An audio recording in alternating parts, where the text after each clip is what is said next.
NAIA Terminal 3. Ibinenta, sold for 48 billion pesos?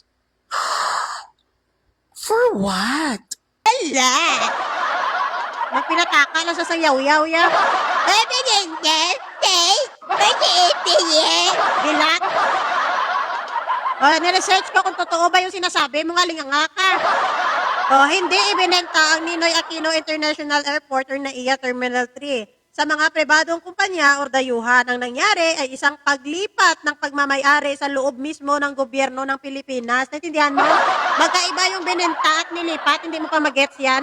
Hindi ka ba makaintindi ng nilipat lang at ibinenta talaga? Alinganga ka mo.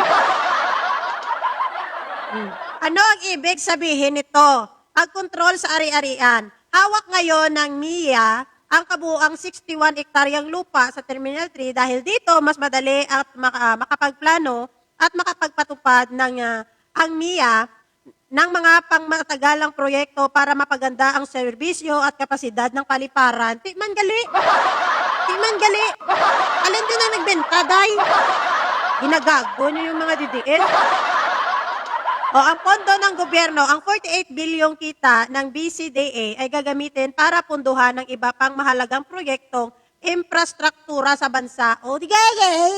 Bakit kaya nila binenta? Para ba sa mga nalenda? Dila? Mag-research ka kasi! Na araw-araw nyo na yung kayo diputahan nyo. Gets mo na?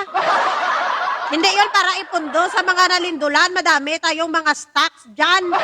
Maraming stocks at maraming budget na ang naibigay doon sa mga nilindulan dyan sa Mindanao. Ha?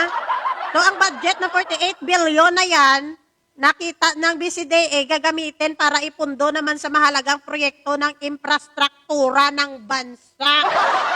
Bago ka magyaw-yaw, kinanglan mo i-resign. 88 million. Nakarinig na sila ng pera na anong pera. Tingin nila agad-agad kinano na. Nakita na sila na bininta kahit peke na lang nag-imo lang ng mga card ng mga peke dyan. Nag-imo lang na kung ano-anong post inedit lang pinatihan sa kalingang. Kaya tanga-tanga at bububo nyo hanggang ngayon eh.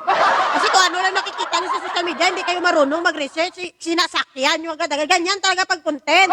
Pero naman, maawa naman kayo sa mga kaure nyo, mga DDS. Huwag nyo naman gawing tanga araw-araw. Tapos ito namang mga tanga na DDS, yung mga pasok sa naratibo nila kahit na hindi totoo. Hala, sige, maniwala sila. O sino yung niloloko nyo? Sino niloloko nyo? Sino yung nagpapagalit sa inyo? Yung kapwa nyo, DDS. Sino yung niloloko nyo? Yung mga sarili nyo. Kasi hindi naman totoo, pinapaniwalaan nyo. Hindi nyo niloloko yung ibang tao, kundi kayo mismo sa sarili nyo. Kasi alam nyo namang hindi totoo, pero pinipilit nyong lunukin. Para lang mapasaya ang inyong mga kaluluwa, kahit alam nyo hindi totoo, hala, sige, okay lang. Lahat na lang ginagawa nyo paninira. Hindi ba kayo naawa sa bansa natin? Puro paninira. Alam nyo parehas naman tayong nagko-content dito. No? Pero sana yung katotohanan naman.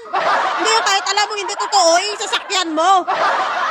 Kaya maraming mga syunga-syunga ng mga DDS hanggang ngayon eh. Marami pa rin yung hindi pa rin namulat sa katotohanan kasi pinifeed nyo lagi kasi nungalingan.